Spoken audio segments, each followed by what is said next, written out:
his name. Can't remember his name.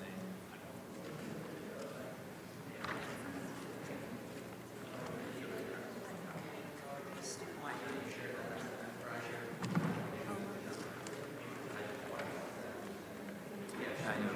Now you only have one item with yours. It should be two items. That's the old one. Yeah, it's 1 to 20. Oh, sorry. Yeah, that you wanted This is to. the one. Oh, okay. 20, okay. So that one.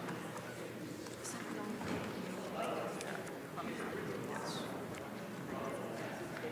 Because I was thinking someone else.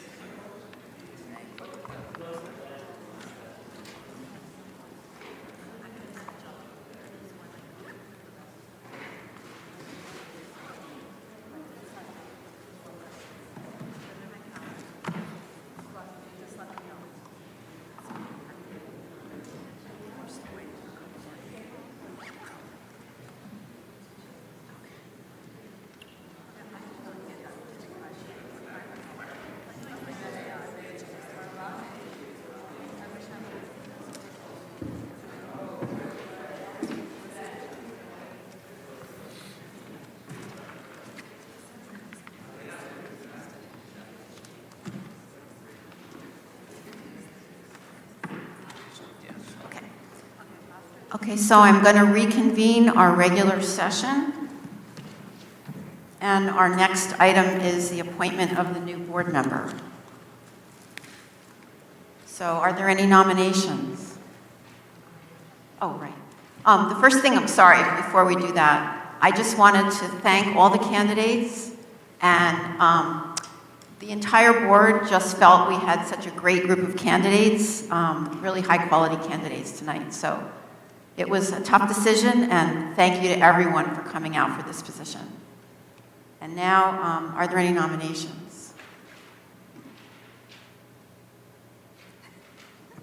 Deb? I'd like to nominate Rhonda Dutton. I need a second. Robin? Okay, we need a roll call. Oh, okay. Are there any other nominations? Okay, so can we have a roll call now?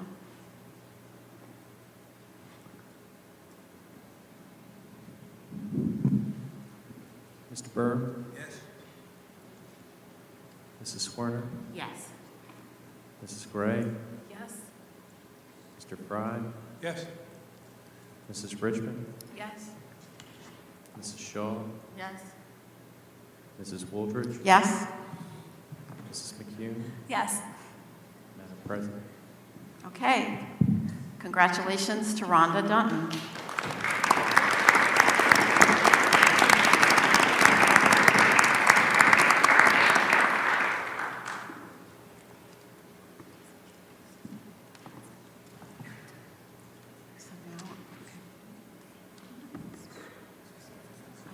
Yes, Rhonda, now you need to be sworn in as a board member.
congratulations, Rhonda. Just to share a little bit from my perspective in the conversation, I'm really an observer when these sorts of proceedings happen and a Board of Education member needs to be appointed in the case of a vacancy. I can tell you that everyone was very, very impressed with all the candidates. Obviously, a wonderful group of folks, very well educated, very much having the interests of the children of this district in mind, and very willing to volunteer their time. So I just wanted to thank all of the candidates for coming out. It's not easy to put yourself out in front of the public and to read a statement like that. So I thought everyone did an amazing job. It's always very humbling to know who you work for, and when we hear from members of the public and how sincere they are about education, it's just a great feeling and an honor. You realize how privileged you are to work in this community, and I'm sure that all of us that were listening had similar sentiments. And just as a final note for everyone tonight, the Board of Education is always looking for people that are willing to serve.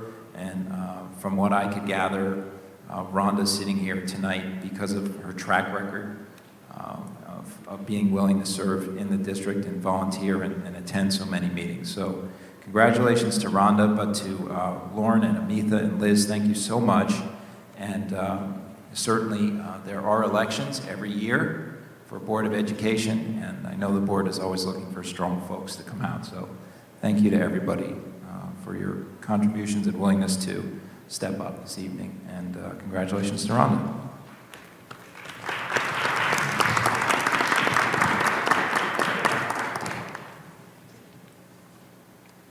Okay, so now it's time for our board presentation. And the board is going to sit in the audience.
Hand one? Oh, is there? It is.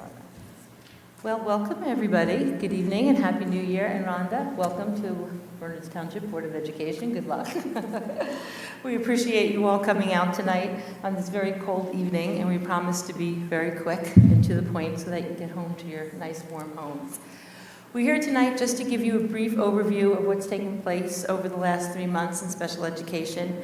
As many of you will recall, last year, Lisa and I made this relentless plea to all of you about adding an additional supervisor in our department, and we gave you the reasons why. One of the reasons that we sort of cited last year was we had a New Jersey School Board's report that mentioned that special services is no longer a service, but really it's a service and not a place. And also since then, the New Jersey Task Force on Improving Special Education has also come out with a recent report as of August 2015. And in that report, they cited just some of the same recurring themes that we had cited to you earlier this year. So I'm just going to review a few of those themes with you, and then I'm going to allow Maria and Lisa to come up and sort of explain what they've done. We don't have any figures yet. It's only been 3 months, and we need a little bit more time as the data starts to roll in. But we hit the ground running in September. I think we've done an awful lot in just a short period of time. So one of the things we continuously see in all the reports that come out to us is early intervention, remediation of reading disabilities. Those are two things that we think we've addressed very well in special education, especially our reading programs at the K-5 level. In our research rooms, we have very extensive programs there. Also LRE, least restrictive environment. That's always a key factor. That's based off of federal law. It's a very hard thing to define because what might be least restrictive for one student with a disability might not be for another. They're also telling us through the state that we should have some type of multi-tiered support, level of supports. In other words, what they're saying is that special education should always be, and something I sort of said last year quite a few times, should be your last resort, not the first resort. After we've exhausted all the other above-the-line strategies and students are no longer successful, then they should come to special education. And that's something that really has not been occurring over the last few years. And a lot about what we're going to talk about tonight is not just Bernards Township. The state is seeing this throughout the whole entire state. The levels are very, very high. Students are being classified 15 to 20%. Referral rates are way up. So this is something that the state is coming down and saying there are other things that you can begin to implement within districts to maybe keep those referral rates down a little bit. And I think that's what we're really trying to do. They keep emphasizing to us that special education is not a place, but it's a service. In other words, students shouldn't come in and remain in special education. And unfortunately, we do see a lot of that. We see students, once they enter, they don't seem to get classified. They're with us for a very long time. So those are some things that we're trying to address. The other big emphasis is a transition to adult life. A lot of students are graduating. They're turning 21. What's going to happen to those students? What are going to happen to our severely disabled students at age 21? They're no longer going to have us to support them. So those are just some of the things that we've been sort of keying in on. Basically, what the task force also said, while you're doing this and while you're developing these types of programs, one of the things you always want to keep in mind are best practices. You always want to focus on scientific, evidence-based resources and data-driven decisions, and that's something we've really been focusing on. You also always want to enhance student achievement, both in a special education class and also in the general education class. So as a district, we've noticed over the last few years that just like what the state is saying, our referral rates have gone up quite a bit. I think we had 163 referrals last year, which is quite a few. Our rising classification rates have also gone up. We have not had as much declassification as we would like to. And also, we really need to make all our decisions based on data. So what we're trying to focus on this year and going forward is that every decision that's made is going to be a data-driven decision. So what do we think were some of the solutions? We came to you last year and we said we thought we needed an interventionist. We needed someone that was going to work at the K-5 level, that was going to work with early intervention. That person was going to work with pre-referrals and strategies, work on INRS, 504, RTI. We were going to train staff, both general education staff and special education staff. And we were also going to apply those above-the-line strategies that we haven't been applying before, or we hope to keep applying. And while we were doing this, we also said, a few people had said to us, there's some services maybe in 612 that we might want to improve. So those two we began to take a look at. We wanted to offer a continuum of services. We want to make sure that students are getting what they need all the way up to age either 12th grade or age 21. We took a look at some of our math resource rooms. We found that when some of our students were getting to the high school, they didn't have the background knowledge that we thought they would have. So those are some pieces that we sort of also took a look at. So what we're going to do tonight is I'm going to really have Lisa come up here, and then I'm going to have Maria come up here. And Lisa's going to talk greatly about some of the things that she's implemented, some of the things that she's been doing. And Lisa's been working predominantly with the K-5 as the interventionist.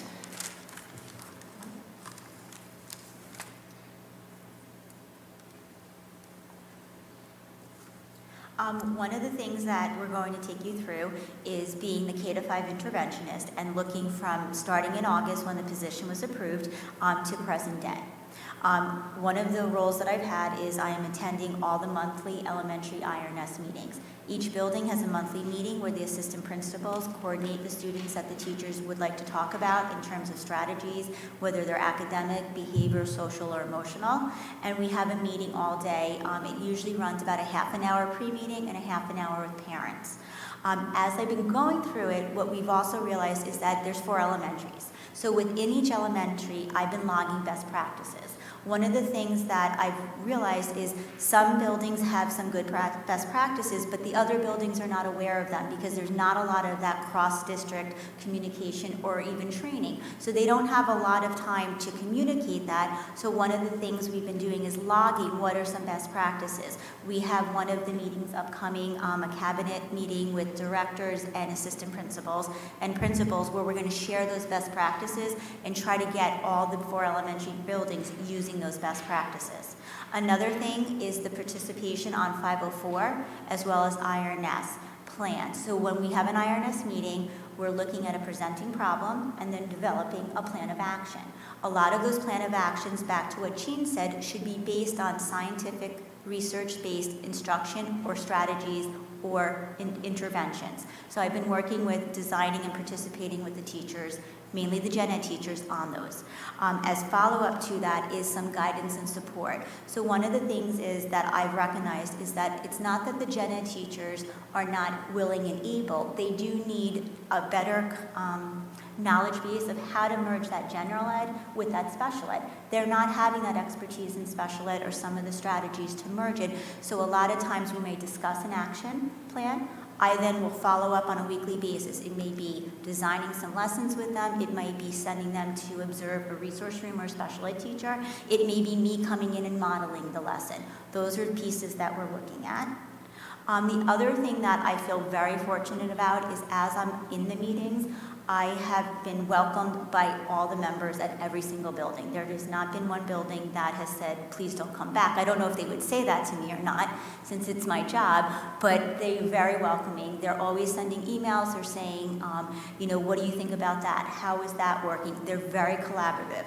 The other piece that was nice is we're looking at it not just being IRNS with Gen Ed or the guidance counselor. We have OT coming. We have started doing speech profiles. So we're looking for criteria and reference. Is there a speech problem? Is there any data that we can get from these other professionals that are maybe part of the special ed community, but how do we bridge them into the Gen Ed community and give us information about plans? A couple of the buildings I've gone and done building level presentations because through IRNS, the teachers were having a lot of questions and the principals felt it would be really good to be upfront and explain what is our plan. I also have been logging positive and corrective feedback from parents because they're part of the IRNS team. They are also part and a stakeholder in their child's education as a 504 plan. So their feedback in terms of, walking into a building and then coming into a meeting where there's 8 professionals that they're really not sure why they're all there has been very valuable, and we'll tie that into some of the recommendations that we're looking for. So one of the recommendations that we want to look for is looking at a student information system for IRNS and 504 and RTI. So one of the pieces as we're researching this year and kind of reviewing and previewing is definitely to link it to a new student information system that you may be looking at. I know there may be a move from eSchool to another system, so we definitely would make sure that they talk to each other. One of the things that was interesting to me is I went through each IRNS. Special ed is just known for paperwork. That's really what we do. But I don't have a lot of folders because everything's online in an IEP Direct system. But for IRNS, each building, I had this much paperwork. And then it occurred to me that we don't have a way to manage that paperwork. So right now, as reports come in, data comes in, we're making copies, we're holding on to them. So wouldn't it be great to have a system where we can centralize it as a district? We could also have it accessible to staff, whether it's K to 5, 6 to 8, or 9 to 12, but also to parents and other administrators. The other piece would be for us to track and access it. So as we were even presenting or getting ready for this presentation, to go through all the IRNS documents means I'm going through 4 different buildings' Google Docs, and then within each Google Doc is each individual child's action plan. That's a lot. But with a system, you could run data, you could run reports. You could see whether it's a grade level across the district or is it a grade level in a building. The other piece is there's a lot of compliance and regulations that go along with 504 that I'm learning along with Jean and Maria this year. This program or the system, there's alerts, there's indicators to make sure that we are compliant with what 504 was intended to, both for the student as well as for the parent and of course for the district. One of the other things was the documents. Each building does use a baseline or template of a document, but there's some tweaks in there that they made for best practice. So this system would allow us to formulate one document that whether you have a 504 in elementary, middle school, or high school, it looks similar. I also think that gives parents a little bit more assurance as the child moves up that what they talked about and learned about or were given is going to follow that student throughout their career. One of the other things is invites. Right now, different buildings invite parents to these meetings different ways. What the system would do is it would formalize an invite. It also would give some rationale and purpose behind the meeting. I know we speak special ed, so when we're in a meeting, it's very different than a parent or even a parent coming in for 504 and IRNS. If that's the first time that you're hearing that your child is having some difficulty, you start to hear the first couple sentences, and then just by default, because it's your child, you start to kind of not listen.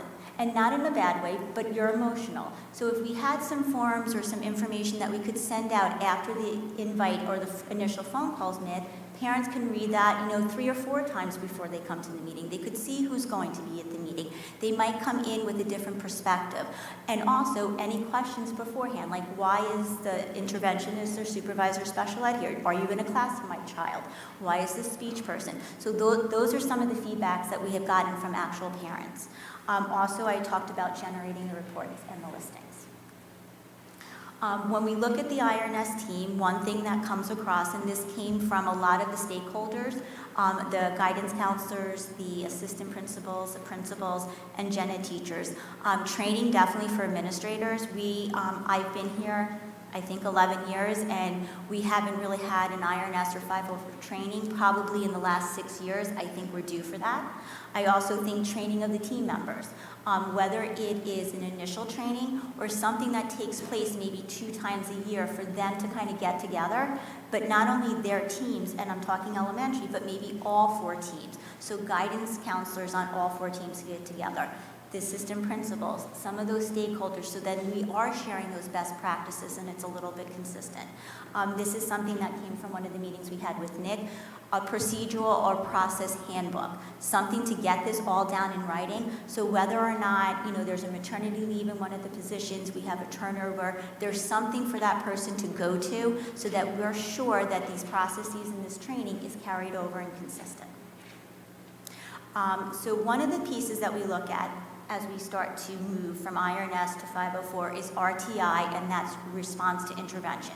So that's what we're looking to do before, that's all that pre-referral and all those interventions before a child would go to special education. So when you look at this, there's 8 core principles. There's 3 principles that are up here that when myself, Mrs. Hosany, Mr. Simpola, and Mrs. Hawkswell went to an all-day training for RTI, the presenter gave us the 8 principles, and part of our group activity was to look at those and identify which ones do we feel as a district in Bernard Township K-5 have we achieved and we're good to go on. And these were the 3. These are the remaining ones. I put them in black because what you'll start to see is as I go through the next couple slides, it's how we're going to address these. And then I tied the ones that we want to focus on to the next level of RTI. So when we look at this, it's not so much that we don't do pieces of this, it's what we want to focus on and honestly do better. So one of the pieces is when you look to an RTI model, there's a planning period. So that's really this year. During this year, we're looking at assessment, and that ties back to using assessment for 3 purposes. A universal screener, which is given to all students. Then there's a diagnostic that kind of delves down a little bit deeper to some of those students that are not meeting that benchmark. Then there's also progress monitoring. And progress monitoring is as you're doing the interventions, it tells us, is this working or is it not working? And then we have to adjust what we're doing. There's also a phase-in approach. So one of the biggest things, I think, just in education, we hear a concept and we go for it. They definitely look at limiting the grade levels and also phasing it in. So kind of starting at a grade level and grandfathering it in. That allows better training. It also allows some of our data as a district to speak for ourselves as we add each one. When we were at the training, one of the things Joanne, Paul, Jen, and I spoke about was looking at it being a grade 1. Because kindergarten is, they're still developing, but first grade is really where we're seeing that early literacy. The next piece that we look at is establishing a structure. So that's really the main focus. And I have some timelines on there. They say to implement a true, effective, and efficient RTI, it's a 3 to 5 year process. One of the things we want to look at is time.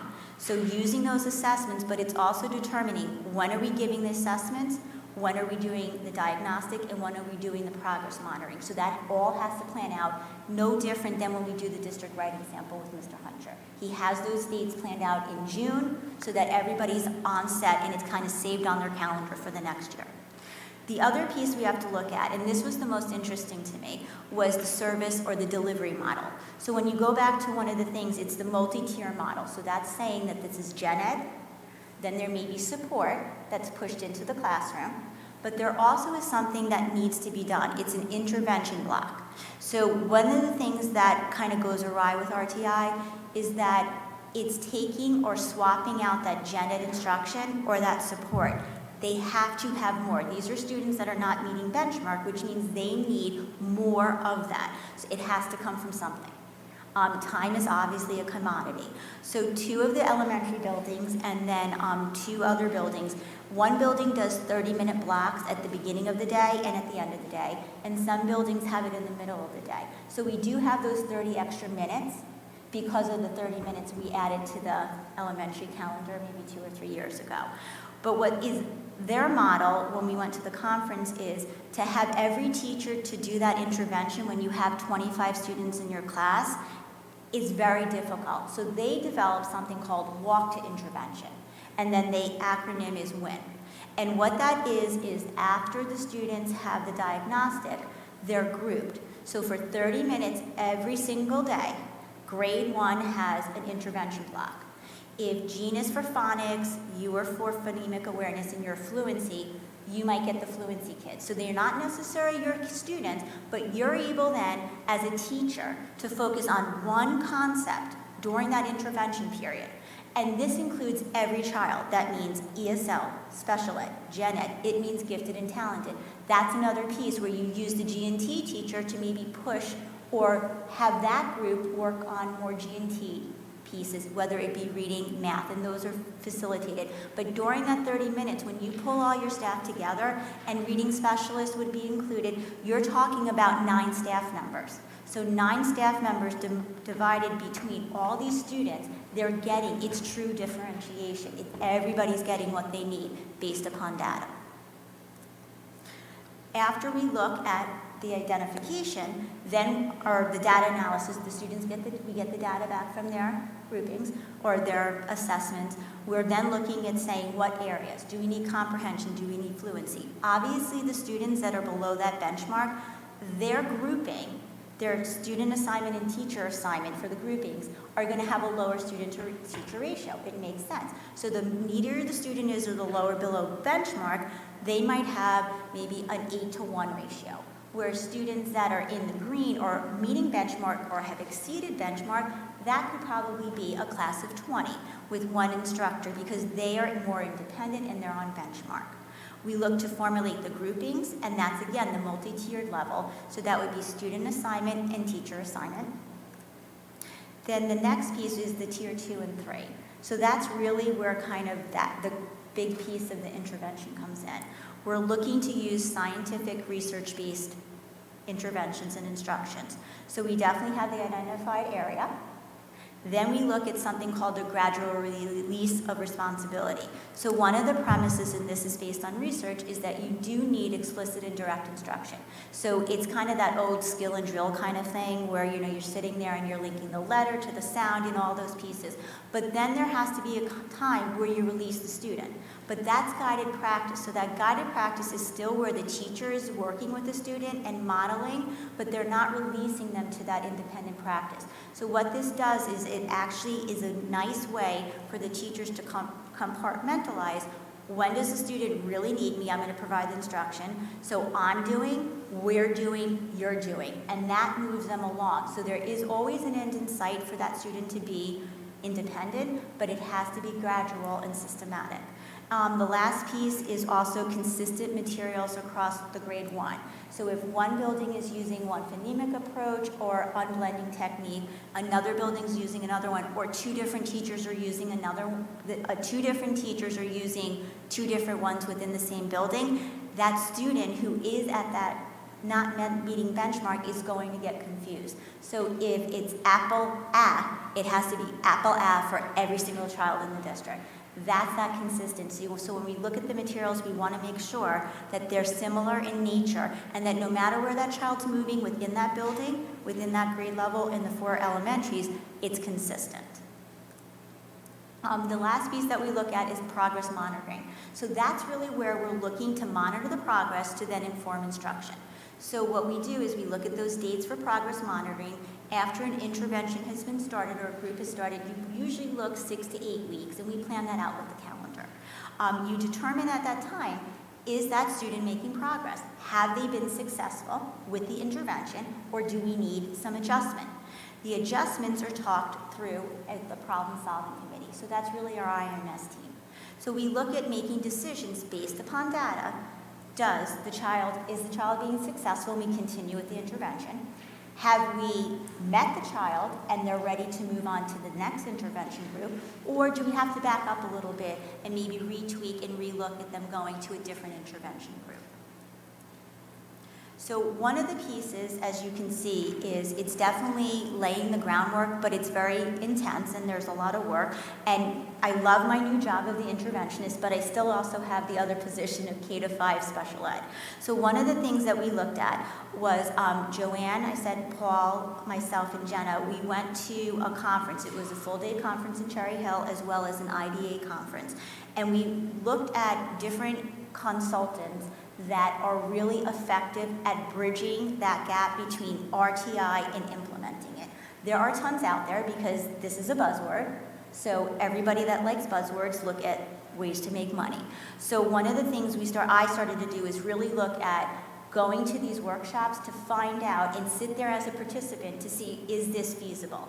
I felt that this was a good one, so that's why I brought Joanne, Jenna, and also Paul, and they did agree. They said, well, sign up, just do whatever you need to do, and we're on board. One of the things that 95% group does is they definitely look at translating what we have existing and adding onto it. They also are very good about helping us look at that screener, the diagnostic, and the progress monitoring. And they also have something that the teachers have been asking, both gen ed and special ed, and it's called a continuum. So a lot of times the teachers are looking, if this is phonological awareness and this is phonics, what should my expectation be of a first grader? What should my expectation be of a kindergartner or a third grader? And they have a continuum, and it's developmental. So it's not saying that the child is not meeting benchmark, but it's a continuum, so they can go back and forth. The other piece that was really good about them is their materials. Jenna, actually, she is recently in the administration role, but she was a gen ed teacher for first and second grade for many years, and then she was a reading specialist. Oh, sorry, Jenna Hawkswell, that's okay, at Liberty Corner. So we also asked her to come because she was bringing that perspective of only being out of the classroom for less than a year. And hands down, she said, I wish I had this last year when I was a reading specialist or even a gen ed. What they do is as they look at the screener, there's levels and all the materials are already packaged and it's all the lesson plans, everything's punched out, and it matches exactly to where the screener as well as the diagnostic is hitting those skills. So it takes some of that guesswork out of the playing field for those gen ed teachers that don't feel they have that expertise in reading or in special education. Maria's up now. Almost there. So for 6 to 12, the focus really has been to ease the transition from middle to high school and really provide a continuum of services. Students identified as special education have individualized education plans, which document their identified disability and address their specific needs through individual goals and objectives. And the really key pieces of an IEP are the students' present levels of education and performance and their goals and objectives. So the questions that we really ask are what's preventing that student from accessing the general education curriculum, and what does the student really need to allow him to learn to the best of his or her ability. So the focus is really on creating individualized education plans that are data-driven, that allow us to continue to monitor the student's progress and really use that data to make instruction and adjustments to drive instruction. What we want really when the teacher picks up an IEP and they look at the PLEP, which is the student's present levels of performance, is to really get a solid snapshot of that student and really be able to understand through data what the student really needs. It's going to identify the needs, and those needs are going to link directly to goals and objectives. The goals and objectives we want really to be specific, observable, measurable benchmarks, and that are really going to determine progress and what the student can reasonably accomplish in 1 year. One of the things that we've done is combine the Ridge and William Annan department meetings so the teachers can collaborate. You know, what are the expectations from 9th grade going into 10th grade for a math class? What are some of the things that you've seen students struggling with? What skills are they really having a difficult time with, and really focusing on those things? So the teachers working together can really get a good handle on them. One of the other focuses, sorry, my 3 slides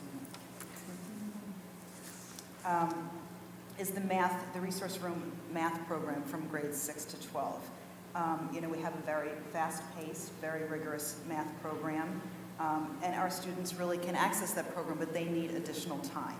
And so that's really one of the things that leads us to our essential questions, which is how do we really help our struggling learners in math achieve to the best of their ability? And how do we keep up with the curriculum while addressing their individual needs and their areas of weakness? So the focus this year is really the 6th grade and into next year, the 6th grade math resource room.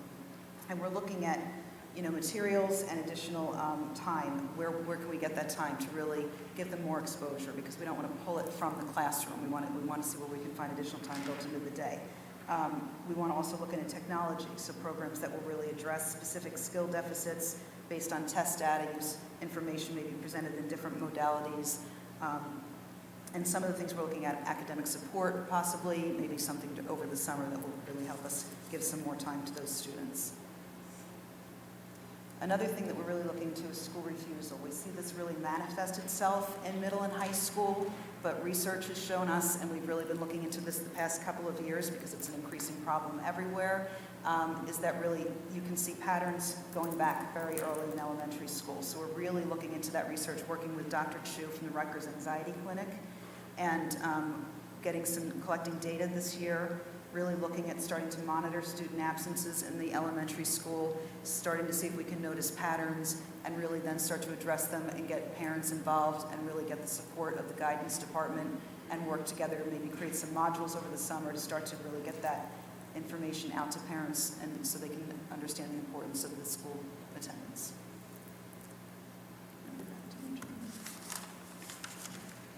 Poor Maria, we only gave her 3 slides, but she has been doing a tremendous amount of work. She's brand new. This poor girl just started as an administrator this year, and we said to her, all you have to do is produce. We don't want to hear anything. And then we say to her, well, we're only giving you 3 slides tonight. But Maria has been working extremely hard. I mean, we heard all that Lisa's doing and she's implementing. But one of the key things that we're really trying to do at the 6th to 12th grade level is pass the information from one teacher to another. And a lot of times, if you look at our IEP programs, unfortunately, they're computer-based programs, and there's a drop-down on them. And when they drop down, you can do the goals and you can do the objectives and you can do the accommodations and the modifications. Well, we're wiping all of that out this year, and we're saying to teachers, guess what? You're going to give us the actual data, and before you make a placement for a child, you're going to hand over the types of data where that child needs to be. So we're individualizing everything for every single child. We're working with the child study teams also to make sure that when they're in the meetings, they're the gatekeepers of these IEPs. They have to make sure that they're getting the correct information. So what Maria has been doing is been working with the Annan and with the Ridge teachers so that continuum of services goes up. So when a student leaves 8th grade and goes into 9th grade, there's not that drop off. We need to know what's expected at a 9th grade level and how to achieve that. Now, of course, we have students at all different levels, and one of our issues, as Maria was mentioning, is time. Where do we find all that time?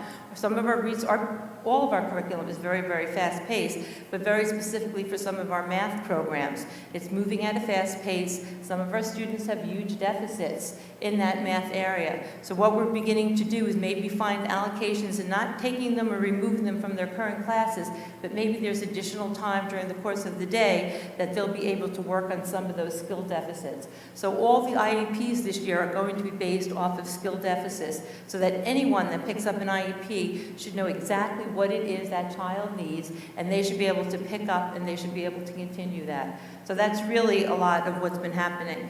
So over the next, and also the school refusal, that's a really big, it's been a big ongoing issue for a lot of years. The middle school and high school, it's almost the high school level, impossible to deal with. So guidance has been wonderful at the elementary levels. Any student that's been out more than 5 days, we're doing a comprehensive report on each one of those students. They're gathering all the information. We put this in a data sheet that they've already presented to us. And then what we're hoping to do is during the summer is to look at this data, see if we can find some kinds of level of consistencies. They're talking to parents during this process, and then see if there's some modules that we need to add, if there's some type of information that we can give to parents. Dr. Chu, that we're working with from Rutgers University, said this is an ongoing issue. He sees a tremendous amount of students at the college level, and he too said to us, it's kind of late when you get to a certain point. So he was very enthusiastic when we told him what we were trying to do and where we were trying to do it. So he's asked to work with us in order to look at the information. So monthly we call into him, we tell him what type of information we've gathered, where we need to go with the next step with it. So this is something we've talked about for a long time, and I know we want to get to the high school and the middle school, but it's small steps, and we think if we start at this level, that hopefully, and we've been surprised at some of the results we've gotten from one parent said they didn't know what time school started. They were mistaken, so the child was late all the time. Another parent we called, the guidance people called, and they said, well, your child is very anxious, and they're anxious because they're late every day. If you just do that 10 minutes earlier. So sometimes making those connections with parents and the guidance people have been wonderful in doing that. We're hoping that maybe that might help us at some point. But it's an ongoing process, and we just began it this September, but we're really excited about that. So where are we going? We have a 3-year plan in place. Like I said, I don't have specific data for you tonight with numbers. We just started this in September, but we're hoping by the end of this that we can maybe cut down on some of our referrals, or by the time we get a student, and the whole piece that Lisa's talking about is that we should have tried all these strategies. So when a student comes to the child study team, they'll be able to look at the data, they'll be able to look at all the reading programs, they're going to be able to take a snapshot of that child and say, wow, they have tried everything, and guess what? We really need to test this child, and we really need to get this child into special education. So that's our ultimate goal, is to do that, take a look at that, and really make those referrals go down in those referrals. What we're going to try to work on at the other levels is maybe taking students to the next level. Taking some of our resource room kids, maybe moving them to ICS, maybe taking some of our ICS kids and moving them out. How do we do that? Maybe through 504s and through service plans. So those are all the things that we're beginning to look at. So we're going to look at inclusive practices, moving from one placement to another, supporting these diverse learners. Once we take them out, we still have to give them supports, and we hope to do a lot of this through our PLCs. So I think that's it. Anyone? Free faith.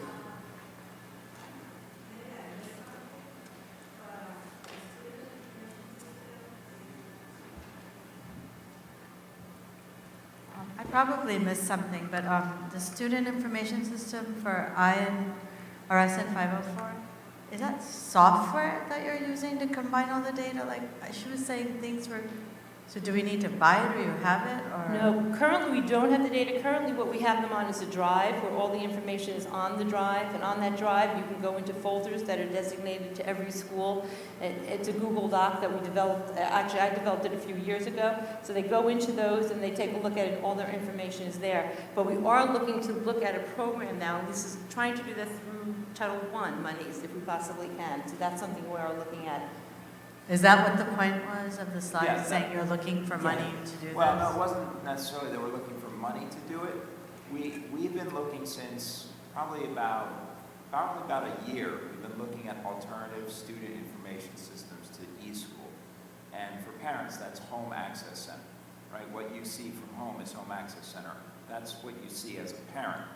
As administrators and teachers, we're on the other side of the data, looking at different screens and working on being able to track what's going on with kids.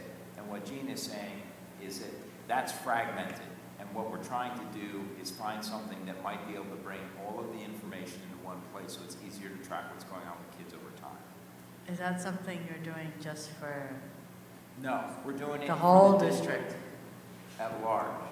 Trying to come up, because there are alternative systems to eSchool, and we're trying to find one that we think will meet our needs better.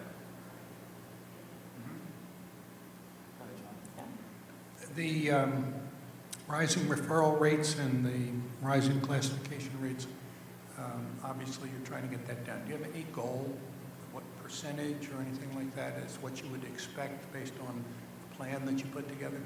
It's hard to tell. I think we'll know a little bit more in the next few months. We're taking a look at when Lisa goes to the meetings and she comes back, she's giving us a little bit more information. We're working with teachers and our gen ed teachers to implement some more strategies. So I think it's going to take a little bit more time. I think part of what we're doing and part of having Lisa in this position is that she can literally go into classrooms, show teachers how to implement this. It's really, her background is pretty extensive, and we want to give this type of information to the classroom teacher so they can begin to implement this. I don't want to give a number if I'm not close to it, but that is our ultimate goal. And our ultimate goal is so that when they come to team, if we have this information, we know we have tried everything that we possibly can. So it's not this trial and error. We have the data.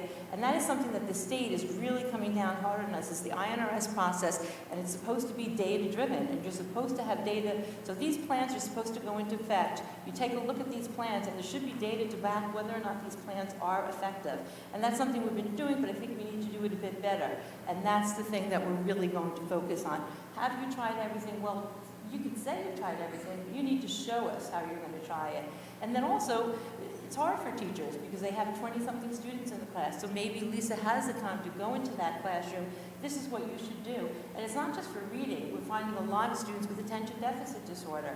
Now, it's not necessarily to classify a student, but a lot of our students, keeping them focused. What are some strategies that as a gen ed teacher you can implement in the classroom, even though you have 20 other students, maybe just for this one student? We're working with a particular teacher right now that's having trouble with a student in her class just by putting some kind of markers and popsicle sticks. And Allison is really good with data at ABA. She's been showing us how to keep the data to minimize what the classroom teacher has to do so it doesn't interfere.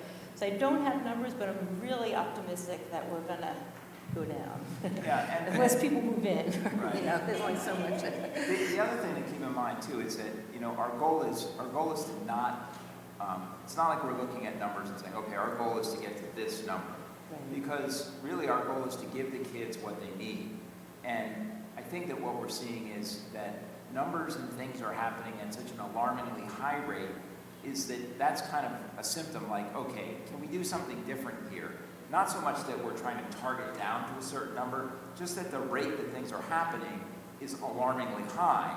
And it's saying, this shouldn't need to be like this. Not that we're saying, oh, we've got to reduce services down to the 5% level. It's not that we're interested in reducing services, but it doesn't need to be where it is. It's what we're thinking because of how high it is and how it's been trending in the last few years. And so it's kind of a response to, well, what's going on? And what services can we get these kids to help them earlier and sooner and make sure that they have what they need? No one's sitting there saying, oh, we need to cut and get down to this number. I don't want people to think that because that's not our objective. We're seeing numbers that are, what is going on? And can we do a better job? And might there be a resultant effect? Well, sure, there may well be if we can do a better job at earlier grades. And the plan you're putting together is in 2016, and then you will be implementing that through 2019. Is that correct? Correct, right, yes. Hi, first a comment. I think this student information system is critical. I can't believe you're walking around with stacks of paper. And especially, you know, these kids transition from building to building. And if we want continuity of education, then all of the educators have to have access to the same information. So I feel like we can't get that quickly enough. And when those annoying Board of Ed members look for metrics, Right. if there's an information system, you can pull them and you don't have to spend a day compiling reports. Right, So I think exactly. that's important. I've got two questions. John asked part of my first one, which was numbers. So I'm going to ask from a really high level. We've had the new interventionist position in place now since the beginning of the school year. Do you anticipate by June decreased classifications and increased declassifications as a result?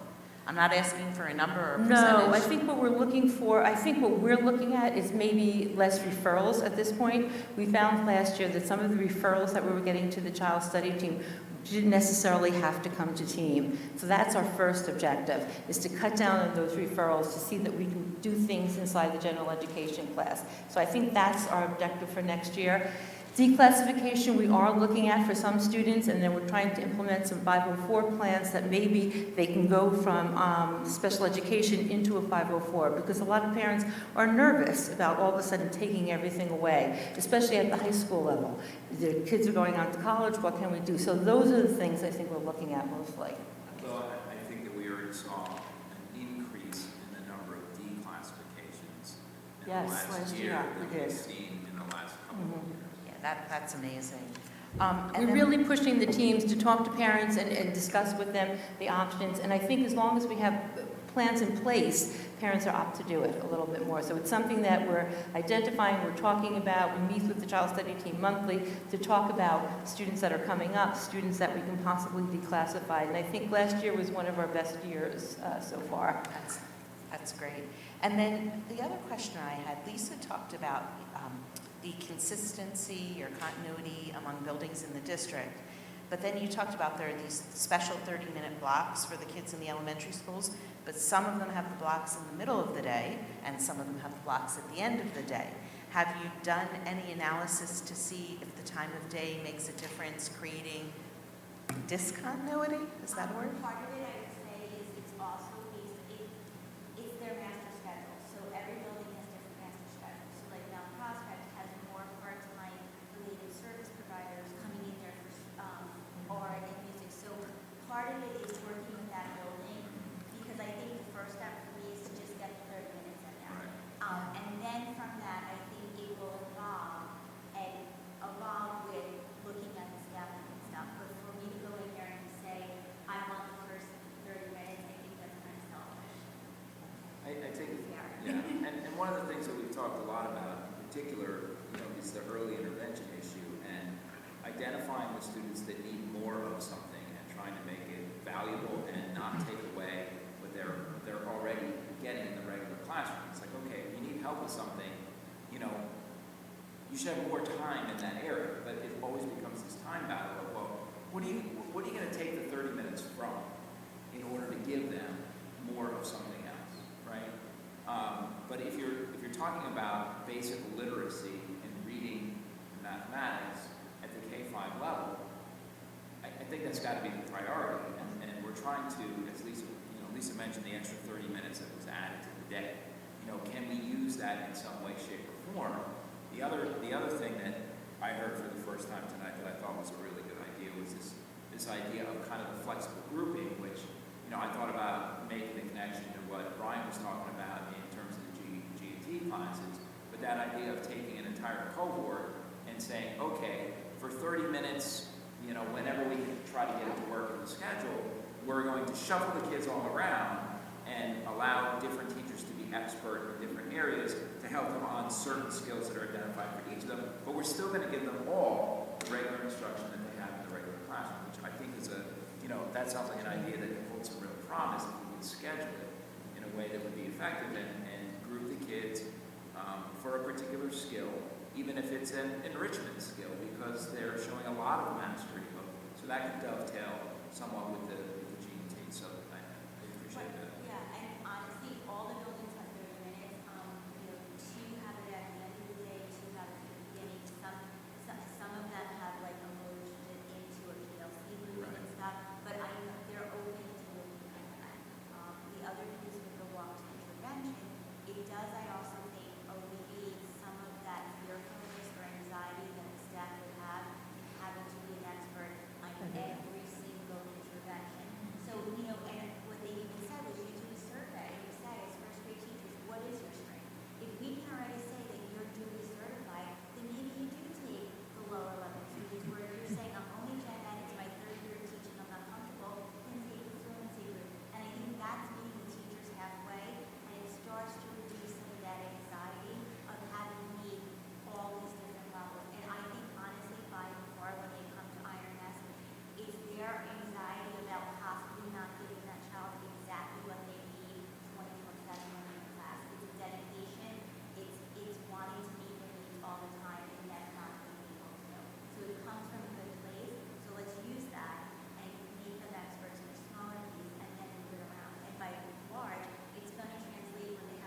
this is always a struggle too, in getting the building schedule to have, say, a given grade level teaching the same subject at the same time. Where even if you didn't have the extra 30 minutes a day, maybe it's one day a week where you shuffle for a particular skill, depending on something that, was identified with a screening tool, and so that, even without the extra 30 minutes, there could be an opportunity to do that if we're teaching in a way that allows us to do a little shuffling once in a while. And we certainly had that conversation too, talking about like maybe 5th grade math. Should we do some of that if everyone's teaching math at the same time in the 5th grade? Maybe you make somebody the math specialist. We've talked about that issue too. But some of this comes down to making all the pieces work in the building, getting the kids to art, getting the kids to PE, and all these other issues. And that's why you're going to see some variation just by the constriction of staff and facilities within different elementary schools. Because the number one thing is that the training, it has to be in collaboration with the building principals because it affects the master schedule.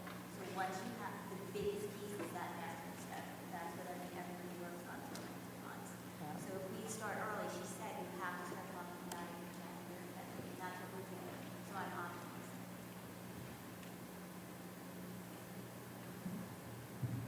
You partially have already answered my one question about the extra 30 minutes. And so is the goal, when you're phasing this in, you're starting with 1st grade, would the goal be to phase it up to that same concept throughout the subsequent years? They very much recommend grade 1 and 2. Okay. Usually by the time the students are in 3rd grade, the students that have used the intervention and have gotten up the benchmark, the ones that have not are usually the ones that at that time we were referring to. So they really focus on first and second grade. and then they start to look at maybe some universal screenings for the kindergartners at that last semester, but that would be more for maybe phasing or grouping to design so that maybe those groups are a little bit cohesive going into 3rd grade. Okay, thanks. That makes sense. And then my other question is about, you're talking about the above the line, strategies for the gen ed teachers to use. And like, as we all know, depending on their expertise and their length of teaching and whether they have a special ed background, they have varying knowledge, of those strategies. But I had a question, that New Jersey's talking about making student teaching have to be in special ed. So right now, the way it has been, do teachers, like what training do they have? 2 courses? And what are the courses that they have to take? I think one of them is accommodating Okay. or maybe inclusion. So it's not really the strategies that our teachers are encountering. So when you're like, exactly, it should be more reading-based. So where we see it is included, but it's really not. It's broad. It's maybe going through an IEP, it might be going through IPA, it's more sometimes also qualities. Or saying you may have these students and this is what you're going to see or encounter, but it's not really delving down to looking at that data, analyzing and saying, these are the skills this child has, this is what they don't have. We have to take care of what's in between before we get to that. It's more than analyzing. Okay. That's where, I think that's why we were looking at different types of tools that might help guide the staff along with small screening things to help sort the kids out and which skills that we need to work on. And that idea that everybody from the reading specialist to the gen ed teacher to the special ed teachers are speaking the same language. So you're hearing the same messages no matter where you're going. It's just that maybe we're funneling a little bit in different places for certain skills. And something like that would be helpful. So the 2 things that we talked about were, I kind of said to Lisa, look, in addition to wearing this new interventions hat, guess what? You're wearing the Title I hat too. So you've got this money, if you can figure out, because, we didn't want to come work on all this stuff and say, well, we really think that, we could spend a little bit of money here or here, we could add something that we think would help quite a bit. I didn't want to say, figure it all out and you have no financial support to help. So she's been working on the Title I grant and trying to figure out the best way to use that over time. And of course, we want to see if that's going to be a sustainable revenue stream, and that is a federal process, so we have to see if that's going to happen. But the 95% is the one vendor you're going to take a look at. And the second piece that we were thinking of spending, the 2 other things I think we talked about spending some money on, one was some of the technology, because we want to look for things, because a lot of this could be time related too, right? So can we find some applications that would be helpful to say that, this is fairly easy for a child to do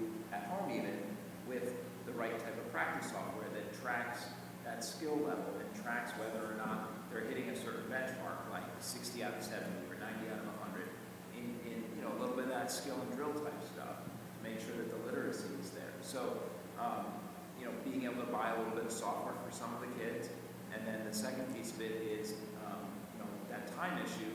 If the time needed to be guided practice, could we establish some type of lightweight summer camps that might help either build up some of those mission skills or at least maybe maintain and help a little bit with summer drop-off. So we're looking at all of those things too as ways to spend a little bit of money that might help address some of this. And just for whoever's not completely familiar, this is new Title I money that we got this year that we didn't get in the past. And how much was it again? I don't remember. I think it was in the neighborhood of 300,000. Okay, so that's money that we got from the state that was new this year. Well, That's federal specifically, federal and it's for students. It's for either disadvantaged students or struggling students, right? Combination of both. Yeah. Yes, some of those. Is that anything on? No, non-public, we have kind of a reserve for students that. Right, that are not in district. 40,000 has to be reserved for them. So it's around 270. So the total one would cover this and also 95. Which is nice, yeah. So I think some of the good things about having this in special ed, there's a little bit more resources that we've been able to use. We pull, like I said, we pull Allison in with the attention things, with the behavior plans. So when Lisa comes back from meetings, she might say, we've tried this, I've tried that, I can do the reading piece of it. Allison, we need to do something with the child that's really not working as far as attention is concerned. Is there any kind of behavioral thing that we can come up with? So we've taught teachers how to write and teachers behavior contracts in place. They've been very successful. One of the teachers at Woodby Corner, Allison developed with her. We were at Sloan on Friday, in Cedar Hill, and Sloan needed something. I'm like, oh, I'll get it. And we were able to share it. So that's what is so nice. It's just more collaboration. It's really, I love my it's kind of like, Anything else?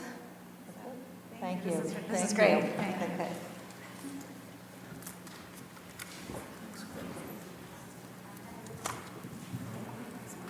I'll take it back up. Yeah, thanks. Yeah.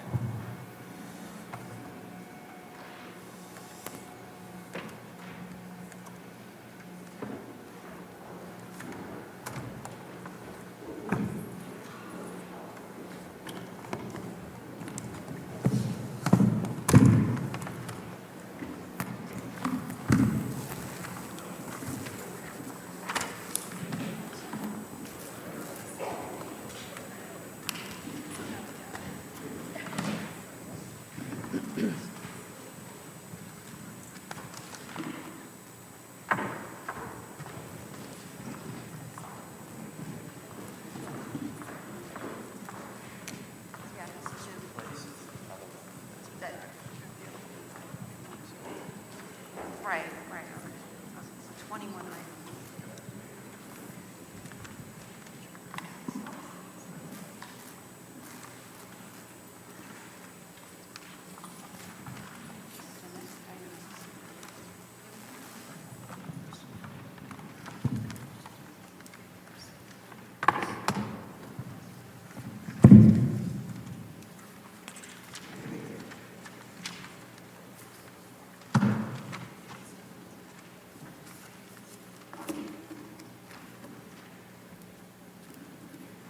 We're up to the superintendent's report. Would someone like to make a motion? Tara? And like, I have some, wait, what am I making a motion for? Okay. Items 1 to 4. I make a motion to move items 1 to 4 under superintendent's report. And a second? Bev?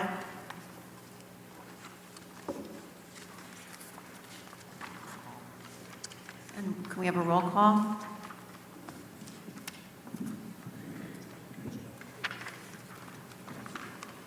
Top of page 7. Or at the top of page 7 on the agenda.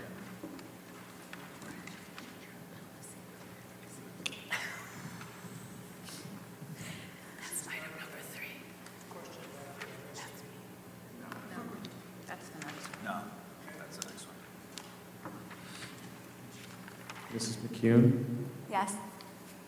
Mrs. Wooldridge, Yes. Mrs. Shaw, Yes. Mrs. Richmond, Yes.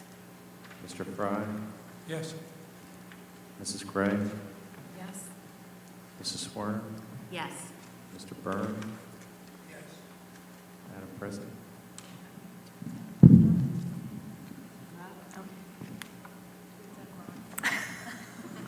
Sorry about that. After this is done, Yes. my apologies. Okay, we're up to public comment on agenda items. If anyone has any comments, come up to the front, state your name and address, write your name down. Yes.